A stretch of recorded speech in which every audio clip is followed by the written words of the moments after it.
Ayun, daming nagtataka nga dito kasi sabi nila matagal daw magkalaman pero nung nagkalaman na, ang dami na inggit dito yung tanim ko dito. Kaya sabi yung mga katabi ko dito, sa susunod daw gustong magpabili din ng ganun. Sabi sa akin na natutuwa din ako kasi daming buhay bisita. Nakantipay daw sa ano, yung puno matibay. Sa hindi ganong inuuod, matibay din sa kwan. Sa ulan, matibay din. Yobi Seeds Corporation. Isang magandang hapon po sa ating lahat. Muli po kasama natin ang isa sa nakapagtanim na Yobi Seeds Red Diamond Onion. Kasama nga po pala natin si Sir. Sir, ano po palang ang iyong first name? Lorenzo Cabanteng po, sir. Tagasan po tayo, Sir. Taga-Unga Kuya po, Nueva Ecija po, sir. Ilang pouch po ng Red Diamond iyong tanim? 5 sachet po yan, sir. Kamusta naman po, Sir, si Red Diamond sa inyo? Ayun, daming nagtataka nga dito kasi sabi nila matagal daw magkalaman pero nung nagkalaman na, ang dami na inggit dito yung tanim ko dito. Kaya sabi yung mga katabi ko dito, sa susunod daw gustong magpabili din ng ganun. Sabi sa akin na natutuwa din ako kasi daming buhay bisita.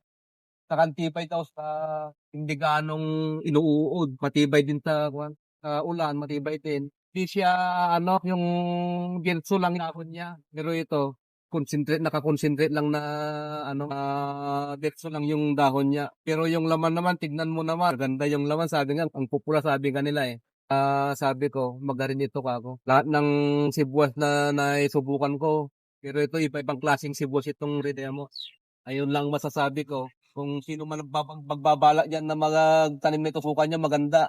Kaya napaka-aktibo ito. Kaya sa susunod na taon, magpapa-order na naman ako ng Red Diamond. Kasi yung mga planters kong mga bat, nagugustuhan. Sabi niya sa akin, Uncle, sa Red Diamond na lang tayo ulit magsisibuyas. Ang ganda, sabi nga yung mga bata. Kaya oo, pagka susunod na taon, magpapa-order naman tayo sa UB, sabi ko sa kanila. Kaya ano siya, nasisiyahan siya kasi wala pang namatay. Pagka naitanim na ito, diretso na buhay na kagad. Kaya yun ang napakadaling mabuhay pala ito. Hindi kagaya yung bang sibuyas na ang hirap mabuhay pero diretso. Nung na-transplant na ito nang itanim na, diretso siyang nabubuhay. Kaya bilib naman ako sa Red Diamond na ito. Yun lang masasabi ko, sir. Sir, matanong ko na lang din po, yung ulit po ba natin next season, dadagdagan po ba o? Siguro dadagdagan ko na yan. Gawin ko lang 10 siguro. Sir, matanong ko na lang din po, di ba naghalaw ka na din sa iyong mga pinagpunlaan? Kumusta naman po sa buyer? Ano naman po ang kanilang feedback? Nagugustuhan din yung buyer nung nakita nila ganda ito. Kaya lang naabutan ka ng ano, sabi sa akin, ng presyo. Dapat nung nagkalaman na ito, wag mo nang hinintay na tumigas ay lumaman pa yung mga iba para naabutan mo man yung magandang presyo, sabi sa akin. Talagang ganyan nagsisibuyas eh, swerte-swertihan lang naman ako. Aanahin ko naman yung kwan sariwa. Hindi pa ganong mabilog, di maganda sa nimbangan nyo, diba?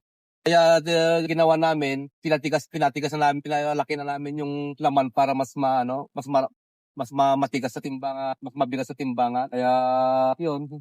Hindi naman nagpapahuli ito sa mga yung nagtesting kami ng isang burike. Mas matimbang ito. O yung pinukod namin isang burike, tapos namin ito isang burike, mas mabigat ng 2 kilo ito. Oo, opo. Kaya sabi ko, masiksik sa laman. Maganda rin to ako. Kaya bilib ako sa itong tibot na ito. Kaya susunod sabi ko sa mga bata, sige, dagdagan na natin yung order na natin sa isang taon kung mayroon pa.